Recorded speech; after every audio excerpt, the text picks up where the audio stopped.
Hi, I'm here to welcome Cami Chavis. She's Vice Provost at Wake Forest University and Professor of Law there, who directs the program in criminal justice.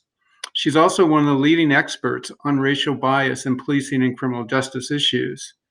I've asked Professor Chavis to discuss one of the most important aspects of gun violence prevention right now, and that's addressing structural racism and promoting racial justice while we're also trying to prevent gun violence.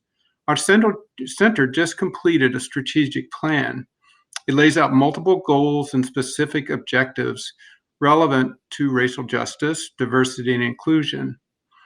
Professor Chavis, what do you see as the most important things our center could be doing in the months and years ahead on this issue? Thank you very much for asking me to be a part of this and to talk with you today.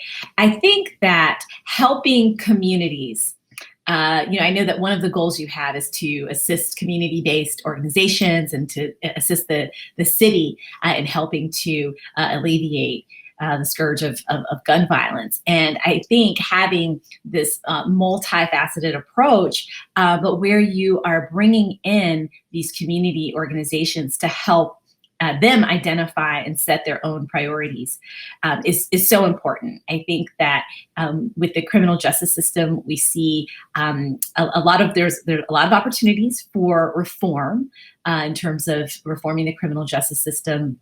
But so critical to that reform are the people that are most impacted being able to have a voice. So I think that your center in helping to give voice to the community-based organizations and helping them set their own priorities for reform is imperative. Well, that's great. That's certainly how we approach one of our most recent projects on this in Baltimore. We went into the communities most impacted by both gun violence as well as racially biased policing practices to learn exactly what you said, what they actually want and need from police, which is a combination of less of the minor policing issues and really focus on what their issue is, which is too many shootings. Do you have any thoughts on ways that an academic center like ours could really kind of take this to a next level? We're at a really important time in history. What last thoughts do you have about new areas or new ways that we can be impactful? Right.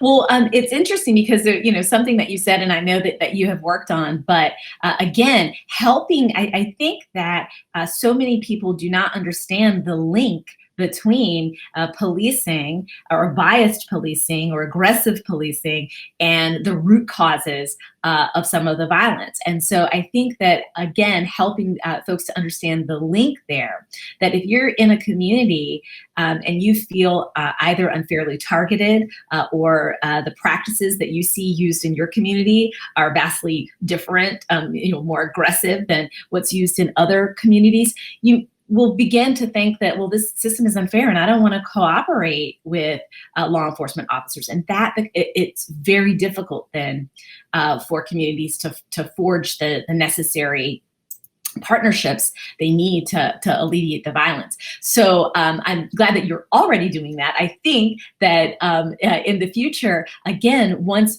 people have articulated how they want their communities to be policed and setting those priorities, again, helping that come to fruition.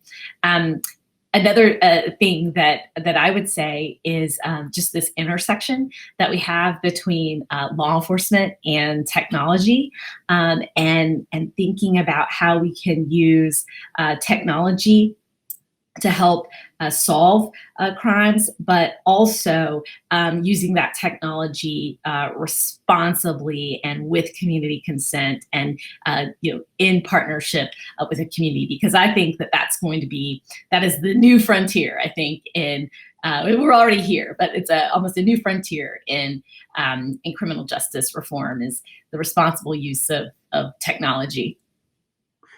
Well, those are great words of advice. I agree with all of them. Technology actually is issue that we also have worked on. And so doing that in close partnership and allyship with the communities that are going to be most affected clearly is key. I really want to thank you for joining us and for your cooperation and work with our center in recent years and hopefully moving forward.